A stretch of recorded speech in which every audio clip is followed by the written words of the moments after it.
This is Andi Purewal for Boxing Social in association with Betfred, and I'm delighted to be joined by cruiserweight prospect Ellis Zorro here in London. Ellis, first and foremost, how are you? I'm good, thank you. I'm just here to support Louie Lynn, who's fighting tomorrow headlining at the Copper Box here, so I'm just here to support.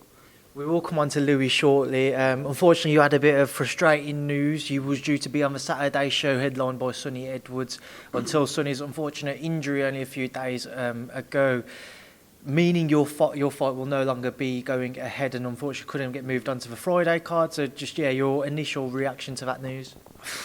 It was a big blow because this is my first, obviously, show on the BT Sports show in Frank Warren, so I was kind of looking forward to it. I've come from the small hall shows, so I was looking forward to kind of getting out and making a statement. But it's just part of boxing. We've just got to roll with the punches, and hopefully another date can come soon.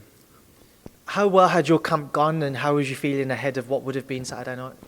Good. Like I'm new to the Peacock gym, and the sparring's been a lot better than what I had previously had before. Obviously the camp is a lot better. There's bigger names in there like Chris Borg and Denzel Bentley and Louis. So I was looking forward to it. I've been training hard since I think March.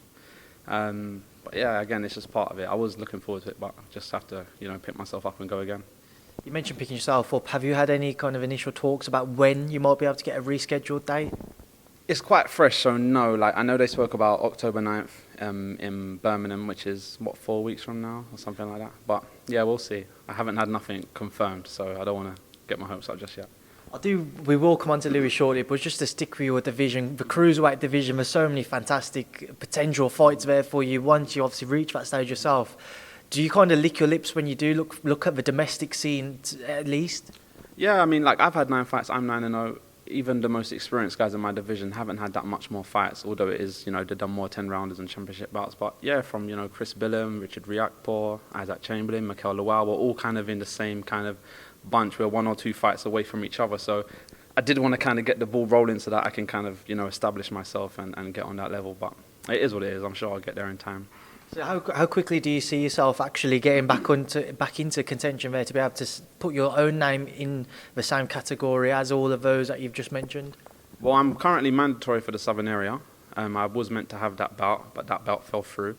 But whether I fight for the Southern area or go straight onto the English, but once I start fighting for titles and winning titles, my name holds a bit more weight, so it's a lot easier to make them fights happen. So, 1 or 2 fights, I'm 1 or 2 fights away in my opinion. Should get your thoughts on a couple of those guys. We have got a fight coming up between Mikel Lawal and Stephen Ward. What's your take on it? If I'm honest, I know Stephen Ward come from light heavyweight, so I haven't watched a lot of him. I know he's a kind of a clean, tidy boxer. Mikel's very strong, very powerful, very heavy-handed. But I would say Ward is probably the cleaner boxer. But just because of the weight size and the punching power, I'm going to go with Lawal for that one. Yeah. And then, of course, recently we saw the Chris Billam-Smith, Tommy McCarthy fight. Chris Billam-Smith coming away with a split decision win. There were talks at that time of a potential rematch. I don't know whether that's still the case, but would you be interested to see it again? It was a close fight. I'm not sure I'd want to see it again. I'm not sure Chris would. I don't see why Chris would need to have a rematch. I'm sure he's going to want to push on. But it was a close fight. Even I couldn't pick a winner. But yeah, it was a close fight.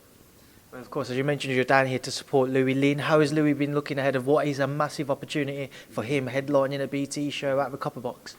Louie's always looking good in training. He probably is actually the fittest in the gym that we've got, and we've got some fit boys. But he's just raring to go. He's a very passionate, enthusiastic fighter. So yeah, I'm sure he'll put in a good performance tomorrow night. He got a little heated at the end of their weighing when they faced off. What did you make of their interactions? Honestly, I just think it's like a lot of theatrics, you know what I mean? Like I couldn't hear a lot of what was being said, but they're in fight mode, they're in fight mode, so it's bound to happen. It's just part of the game, isn't it? Right, Ellis, we'll leave that there now. I'll leave you to catch up with your team who have just run off and left you with me. I appreciate your time. I look forward to seeing you back out when you get a new date. Thank you for speaking to Boxing Social. No problem. Thanks for having me.